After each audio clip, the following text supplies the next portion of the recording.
ఎంతమంది పరిచర్య చేస్తున్నాం సంఘం కోసం, సంఘం కొరకు, సంఘంలో ఉన్నటువంటి వారి కొరకును, సంఘము ద్వారా బయట చేస్తున్నటువంటి కార్యముల కొరకును ఎన్ని విధాలుగా పరిచర్య చేస్తున్నాం.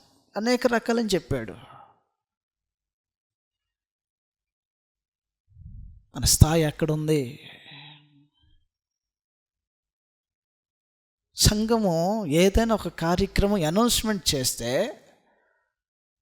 ఆ రోజున జరగవలసినటువంటి పనులు ఎన్నో ఉంటాయి. ఆ పనుల్లో ఈ బాధ్యత నాది అని చెప్పి ముందుకు వచ్చేటువంటి ఆత్మ సంబంధమైనటువంటి పురుషులు ఎంతమంది ఉన్నారు?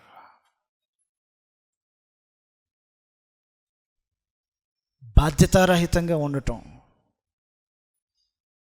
అవయవం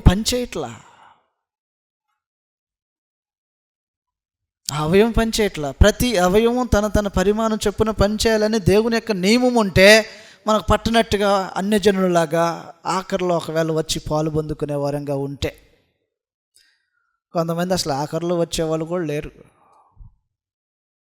వాళ్ళ గురించే నేను మాట్లాడలే.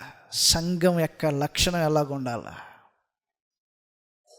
స్థానిక సంఘంలోనే పని చేసుకోలేకపోతే ఇంకా అసలు బయట పరిచర్య ధర్మం జరిగించడంలో అసలు మన చేతులు ఎలాగుంటాయి? 2,